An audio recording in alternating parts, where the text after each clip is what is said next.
Bom, vamos desmembrar isso. Tem um paradoxo muito intrigante rondando os escritórios virtuais hoje em dia. É verdade. E é algo que afeta quase todo mundo que foi para o modelo remoto, né? Exato. Porque, pensa bem, por que as equipes remotas mais produtivas, aquelas de altíssimo desempenho mesmo, parecem gastar uma quantidade enorme de tempo com coisas que são como puro desperdício de horas na empresa? Tipo, se a gente olhar só para as planilhas e métricas cruas, parece que eles estão jogando tempo fora. Totalmente. Porque quando a gente entra num escritório presencial movimentado, aquela engrenagem do alto desempenho é quase tátil. Tem um zumbido no ar, sabe? Uhum. Aquele barulho de fundo de trabalho acontecendo. Isso. Ideias sendo trocadas por cima dos monitores, problemas complexos sendo resolvidos ali no corredor, com um copo de café na mão. Você consegue ver e ouvir o trabalho acontecendo. Mas aí você transfere essa mesma equipe para o modelo remoto. E o zumbido desaparece. Você espalha cada indivíduo atrás de uma tela, em fusos horários diferentes, e aquele termômetro visual simplesmente quebra. O cenário de diagnóstico dessa equipe vira um grande nevoeiro. Um nevoeiro bem denso, para ser sincero. E a nossa exploração de hoje entra exatamente nesse nevoeiro. A missão desta imersão não é debater qual software de videoconferência consome menos memória, ou qual aplicativo de mensagens tem a melhor interface. Até porque a tecnologia é só ferramenta, né? Exato. O nosso objetivo hoje é descobrir o sistema operacional humano. Tipo, como se constrói confiança, como se alinham expectativas. E o mais importante, como evitar que os membros da equipe simplesmente se desconectem da cultura quando estão operando no mais absoluto silêncio das casas deles. Perfeito. E, para isso, a gente tem um material riquíssimo hoje. Transcrições de líderes que estão nas trincheiras diárias mesmo, como o Raj Patel, o Chris Kohler e a Kara Shortsleeve. Tudo isso somado às análises profundas da pesquisadora Tsedal Neely. E o que é fascinante nessa história toda é que, ao dissecar os dados dessas fontes e analisar os padrões desses líderes, a gente percebe a emergência de uma ciência de comportamento organizacional totalmente adaptada. Como assim adaptada? É que, no ambiente virtual, aquela comunicação intencional e estruturada precisa substituir completamente aquele encontro casual no corredor que você mencionou. Ah, entendi. A espontaneidade morre. A velha espontaneidade do escritório dá lugar a uma arquitetura social que é rigorosamente planejada. Sem essa intervenção consciente, o silêncio no trabalho remoto pode até parecer produtivo no curto prazo. Porque as pessoas estão focadas de cabeça baixa. Isso. Mas, frequentemente, isso esconde fraturas estruturais bem profundas. Fraturas que só vão aparecer quando o projeto já está desmoronando de vez. Nossa, isso é um perigo. E essa ideia de uma arquitetura social planejada nos leva direto para as plantas arquitetônicas que o Raj Patel e o Chris Kohler desenharam para as rotinas das equipes deles. É uma rotina intensa, diga-se de passagem. Sim, o material detalha uma estrutura que, à primeira vista, parece exaustiva. Olha só, o Raj Patel descreve uma rotina com check-ins diários de 15 minutos, todas as manhãs, com toda a equipe presente. E não para por aí. Não mesmo. Depois, no final do dia, tem um novo check-in funcional de 10 minutos para fechar o ciclo. E ele ainda adiciona uma reunião de liderança de 1h30, uma vez por semana, focada em conectar os pontos e redefinir expectativas. O Chris Kohler segue uma linha de raciocínio muito parecida, instituindo reuniões semanais de liderança global para garantir uma transparência absoluta sobre prioridades, sobre o que funciona e o que falha. Pois é. E aqui eu preciso fazer o papel de advogada do diabo pensando em quem nos ouve agora. Pode mandar. Para as pessoas da nossa audiência que provavelmente já lutam contra a fadiga crônica de reuniões virtuais, isso soa terrível. 2 chamadas por dia, todo santo dia, mais um encontro longo de 90 minutos na semana. Parece muito. Soa como o pior cenário de microgerenciamento possível, passa muito a impressão de que a liderança simplesmente não confia que os profissionais estão de fato trabalhando em casa. Olha, se conectarmos isso ao cenário geral da dinâmica remota, a linha que separa o controle excessivo do alinhamento tático fica muito clara. e ela reside inteiramente no objetivo da intervenção. Tá. Me explica melhor qual é a diferença prática. O microgerenciamento foca em auditar o como as tarefas estão sendo feitas. É a vigilância do tempo de tela, sabe? Ver se o status dá verdinho no chat. Uhum. O famoso controle de ponto virtual. Exato. O alinhamento tático que a gente vê nas fontes tem um propósito oposto. O objetivo é remover obstáculos e atritos de forma cirúrgica.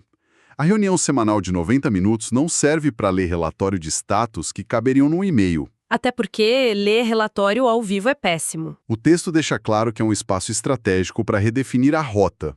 É o momento em que a liderança pode dizer algo como: olha, o mercado mudou na quinta-feira, então o projeto X, que era vital, agora está pausado. E as reuniões diárias? Aquelas curtinhas de 15 e 10 minutos. Elas funcionam como a lubrificação rápida das engrenagens. Pensa assim, sem essa cadência de transparência, um profissional de design, por exemplo, poderia passar 3 dias inteiros refinando uma apresentação que já não é mais prioridade para a empresa. Nossa, verdade, que desperdício. O atrito dessas duas reuniões curtas atua como um mecanismo de prevenção contra um desperdício colossal de dezenas de horas de trabalho na direção errada. É o conceito de pagar um pequeno imposto diário de tempo para evitar a falência completa do cronograma lá na frente.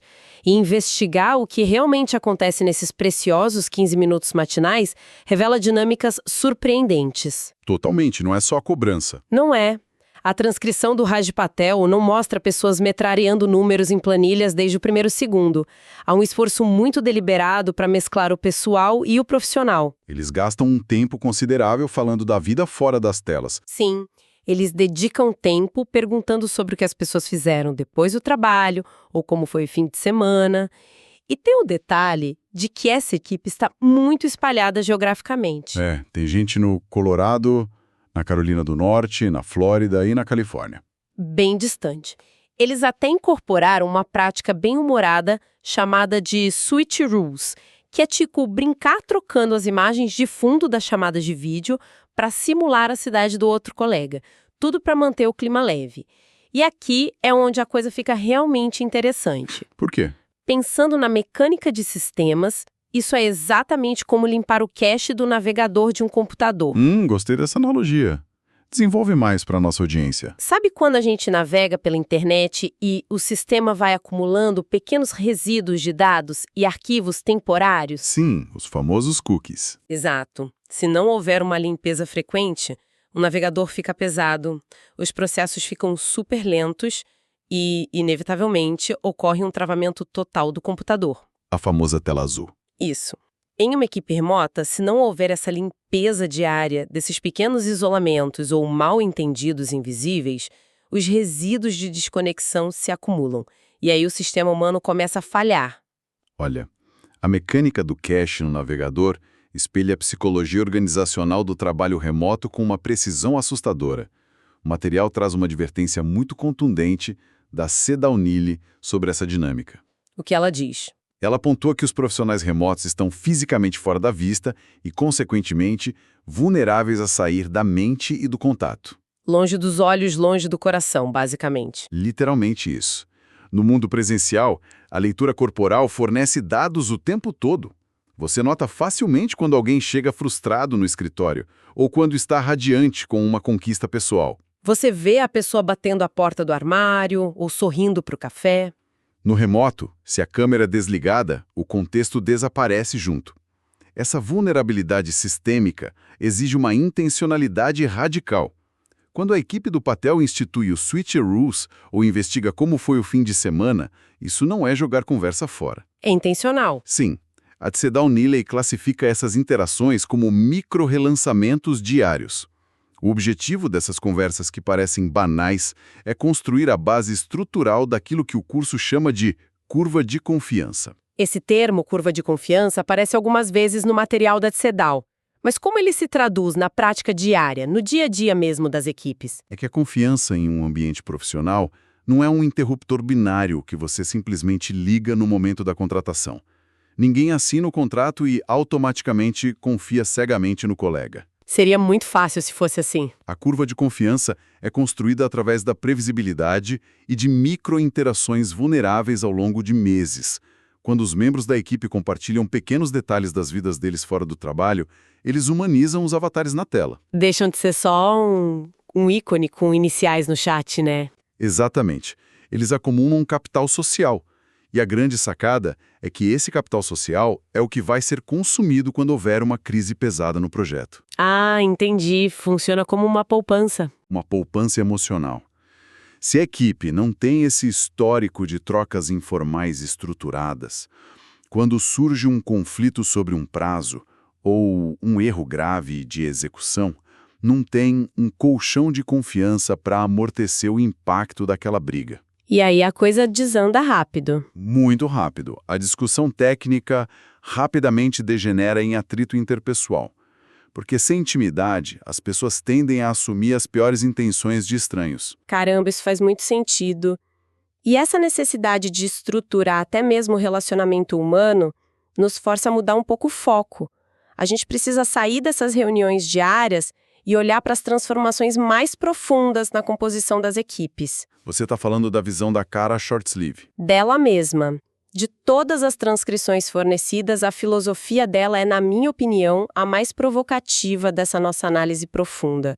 Ela descreve uma abordagem implacável em relação ao estabelecimento de normas. Ela é bem rigorosa com isso. Muito. A regra de ouro da gestão dela afirma que sempre que uma nova pessoa entra na equipe, a organização não está apenas integrando um novo membro. Na verdade, toda a equipe passa a ser nova. É uma mudança de paradigma enorme. O cronômetro retorna ao zero absoluto. E ela diz que a equipe inteira paralisa o fluxo normal para realizar um realinhamento fundamental.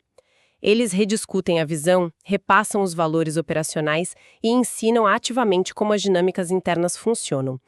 Mas isso me levanta uma dúvida prática gigantesca para quem gerencia operações em ritmo acelerado, sabe? Especialmente em startups, né? Sim, imagina numa startup de hipercrescimento.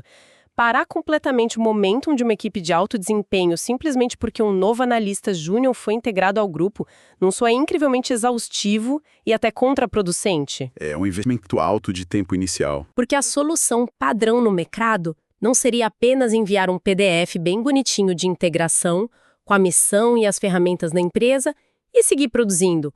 Para que parar todo mundo?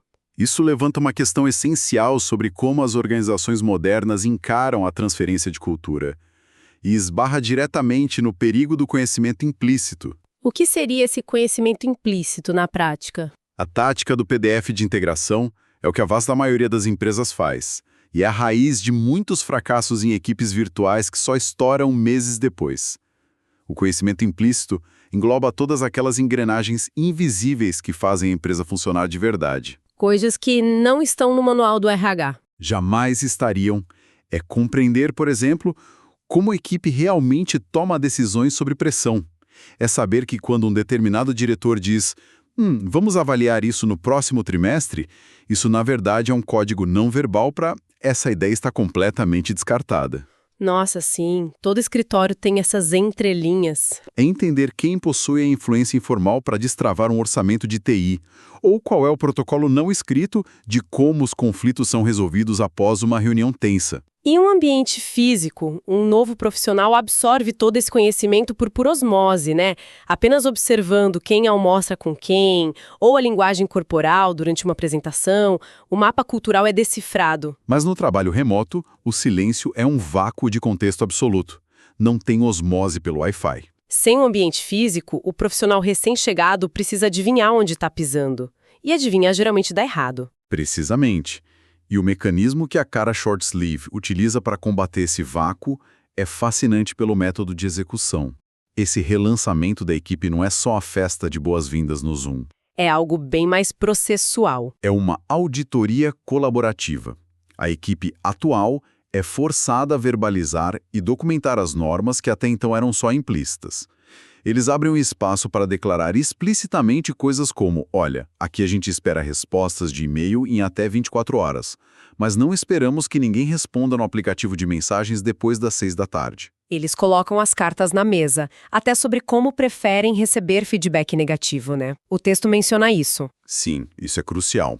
Se esse exercício não for realizado logo de cara, a nova pessoa vai operar com base em suposições, muitas vezes importando vícios e expectativas dos empregos anteriores dela. O que gera aquele atrito silencioso que você mencionou. Exato.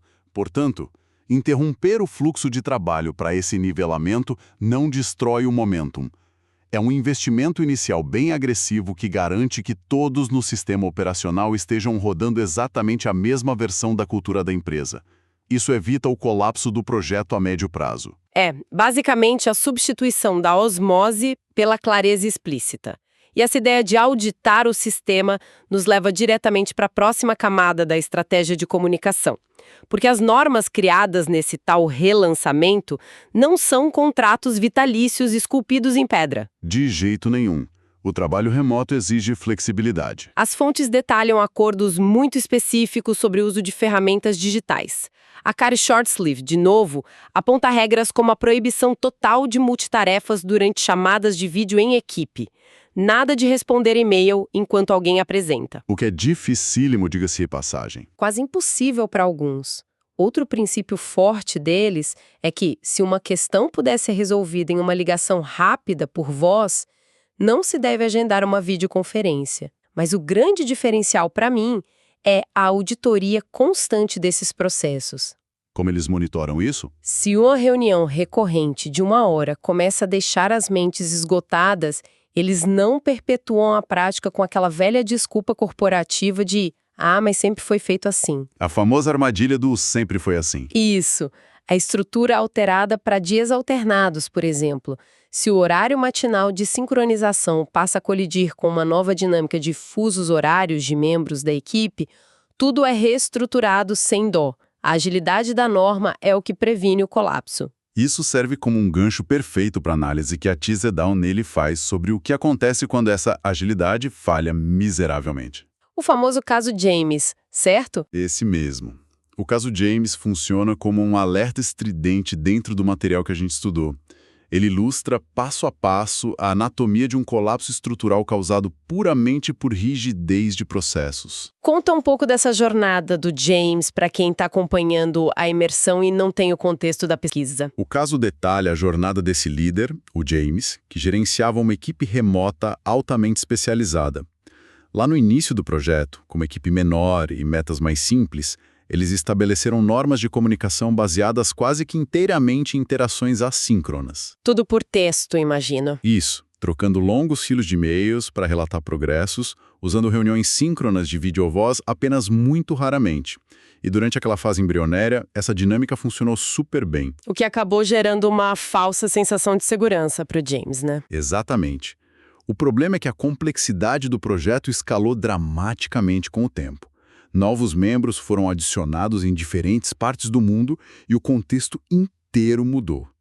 O nível de interdependência das tarefas começou a exigir debates muito mais sutis e uma resolução rápida de conflitos.